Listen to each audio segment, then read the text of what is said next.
ಇನ್ನು ಈ ಕಾಂಗ್ರೆಸ್ನವರ ಸ್ಟೇಟ್ಮೆಂಟ್ಗೆ ಸಂಬಂಧಪಟ್ಟಂಗೆ ಡಾಕ್ಟರ್ ಅಶ್ವಥ್ ನಾರಾಯಣ ಪ್ರತಿಕ್ರಿಯೆ ಕೊಟ್ಟಿದ್ದಾರೆ. ಇವರಿಗೆಲ್ಲ ಒಂದು ಕಡೆ ಭಯ ಶುರುವಾಗಿದೆ, ಭೀತಿ ಶುರುವಾಗಿದೆ. ಆ ಭಯ ಭೀತಿಯಿಂದ ಇಂಥವೆಲ್ಲ ಹೇಳಿಕೆಗಳನ್ನು ಕೊಡ್ತಾ ಇದ್ದಾರೆ ಕಾಂಗ್ರೆಸ್ನವರು ಅಂತಾರೆ ಡಾಕ್ಟರ್ ಅಶ್ವಥ್ ನಾರಾಯಣ್.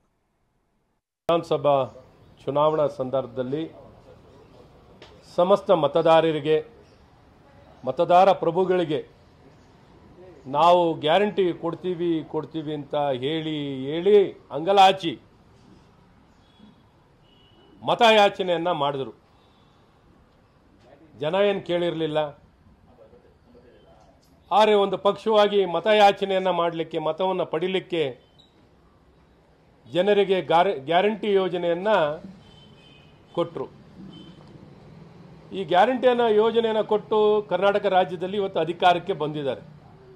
ಈ ಅಧಿಕಾರಕ್ಕೆ ಬಂದಿರುವಂಥ ಈ ಕಾಂಗ್ರೆಸ್ ಪಕ್ಷದವರು ಜನರನ್ನೇ ಬ್ಲ್ಯಾಕ್ ಮೇಲ್ ಮಾಡೋಕೆ ಕೊಟ್ಟವ್ರೆ.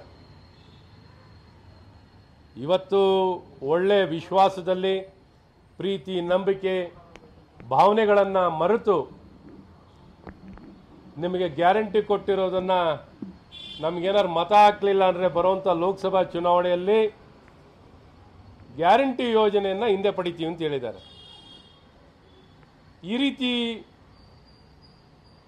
ಏನೊಂದು ಕಾಂಗ್ರೆಸ್ನಲ್ಲಿರುವಂಥ ಅಧಿಕಾರದಲ್ಲಿರುವಂಥ ಸಚಿವರುಗಳು, ಶಾಸಕರುಗಳು ಈ ರೀತಿ ಹೇಳಿಕೆಯನ್ನು ಕೊಡ್ತಿರುವಂಥದ್ದು ನಿಜಕ್ಕೂ ದುರಂತ, ಬೇಜವಾಬ್ದಾರಿಯ ಹೇಳಿಕೆ, ಅಹಂಕಾರದ ಹೇಳಿಕೆ, ದುರಹಂಕಾರದ ಹೇಳಿಕೆ, ಅಧಿಕಾರದ ದುರ್ಬಳಕೆ.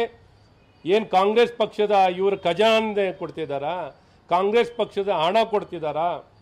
ಇದು ಸಾರ್ವಜನಿಕರ ಬೆವರು ಸುರಿಸಿರುವಂಥ ಹಣ, ಜನ ಬೆವರು ಸುರಿಸಿ ಟ್ಯಾಕ್ಸನ್ನು ಕೊಟ್ಟಿರುವಂಥ ಹಣದಲ್ಲಿ ಇವತ್ತು ನಾಡಿನ ಜನತೆಗೆ ಗ್ಯಾರಂಟಿ ಯೋಜನೆಯನ್ನು ಕೊಡ್ತಿದ್ದಾರೆ.